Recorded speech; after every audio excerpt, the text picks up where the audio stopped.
I'm showing Miss Paula, the homeowner here, how to do her raspberries. We already pulled out the dead branches, so basically the ones from last year that were fruiting last year, and those are called the spent floricanes.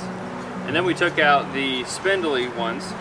Of course, some of these are still kind of spindly because we have these trees here, but they're coming in, they're going to trim these trees so we get more light in here. And then we also took out the ones that were far out from the actual center of the row. We want to try to keep most of the growth within a 1.5 to 2 feet of the row. The ones out here, we could have trimmed them back, but I just decided we went ahead and dug them up and planted them within the row just to conserve those plants. You stake about a 6-7 foot tall stake and make an X, and then you're going to tie a wire or string, preferably wire, to right out here. You want it to be about 4 or 5 feet tall, depending on the type of raspberry, but most of the time it's 4 to 5 feet tall. You tie them out there, you'll do an X on the other end, and then you send those wires down, and then these floricanes that are here, we're going to tie them to the actual wire. You can use that, you can do like clips, or I prefer to use like baling twine, something that's going to decompose. I like to do it that way because then you don't have to worry about it untying it, it just decomposes.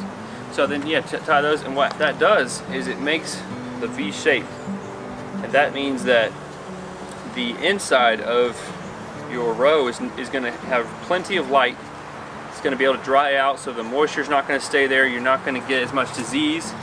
Also, it's going to fan out, so you're going to be able to reach all your fruits on the outside, so it's easy to harvest.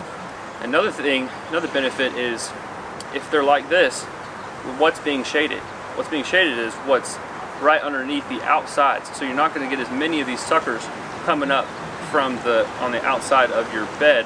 You're going to tend to get more suckers, more new growth in the center of your whole row, which means you're going to do less of the trimming from the outside of the bed.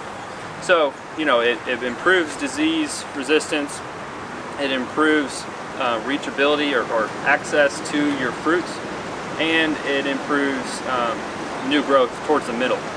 So it's just a better way to do it. Of course, they're going to produce like this, but if we go ahead and just give them some structure, then they're going to be happier, we're going to be happier, and everybody's happier. So yeah, that's just a quick little video on that. Maybe one of these days we'll actually do the work, but they have to take these limbs out first. But yeah, always helps to give a little bit more TLC to your berry bushes, your trees, and a little bit up front pays big dividends down the road.